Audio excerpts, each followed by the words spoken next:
மீட்பரும் நான் சேவிக்கிறவருமான ஆண்டவராகிய இயேசு கிறிஸ்துவின் நாமத்தினாலே அன்பின் வாழ்த்துக்கள். கிறிஸ்து இயேசுவுக்குள் மிகவும் பிரியமான அன்பு சகோதர சகோதரிகளே, நீதிமொழிகளின் புத்தகத்தில் 15வது அதிகாரத்தில் 25வது வசனத்தில், அகங்காரியின் வீட்டை கர்த்தர் பிடுங்கி போடுவார், விதவையின் எல்லையையோ நிலைப்படுத்துவார். இந்த இடத்திலே கர்த்தருடைய ஆவியானவர் 2 நபர்களை குறித்து எழுதி வைத்திருக்கிறார். ஒன்று அகங்காரிகள், மற்றொன்று விதவைகள். அகங்காரிகளுடைய வீட்டை கர்த்தர் என்ன செய்கிறார்? பிடுங்கி போடுகிறார் என்று சொல்லி எழுதப்பட்டிருக்கிறது. ஏன் அகங்காரம் அவர்களுக்குள் வந்தது? அகங்காரம் என்று சொன்னால் பெருமை, ஆணவமான பேச்சு. இது எதனால் பல பேருக்குள்ளே வருது? அவங்க இருக்கிற அந்த நிலை, அதாவது நல்ல ஒரு உயர்ந்த நிலையில் இருப்பாங்க. அதனால் அவங்களுக்குள்ள சில பேருக்குள்ளே அகங்காரம் பயங்கரமாக வரும். நான் நினச்சேன்னா எதையும் நான் செய்வேன் அப்படின்னு சொல்லுவாங்க. இது எதனால் வந்தது?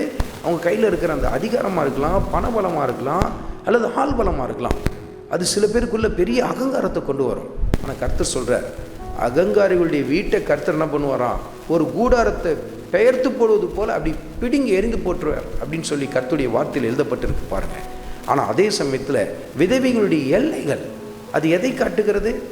வீடு வாசல் இருக்காது, வெறும் நிலம் மாத்திரம் இருக்கும். ஆனால் அந்த எல்லைகளை கர்த்தர் என்ன பண்ணுகிறார்? உறுதிப்படுத்துகிறார் பாருங்க.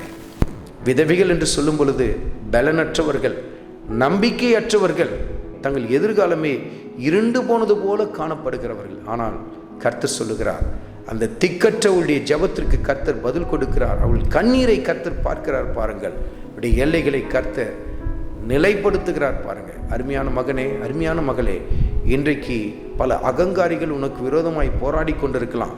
நீ விதவை போன்ற ஒரு நிலையில் காணப்பட்டு கொண்டிருக்கலாம். கலங்கி விடாதே, மனம் தளர்ந்து விடாதே. உனக்காக வழக்காடுகிற ஆண்டவர் இயேசு கிறிஸ்து இருக்கிறார். உன் எல்லைகளை, உன் எல்லை கோடுகளை கர்த்தர் நிலைப்படுத்துவார் பாருங்கள். ஆண்டவர் இயேசு கிறிஸ்துவை பற்றி கொள்ளுங்கள். அவரை நோக்கி கூப்பிட ஆரம்பியுங்கள். கர்த்தர் உங்களுக்காக நியாயம் செய்வார்.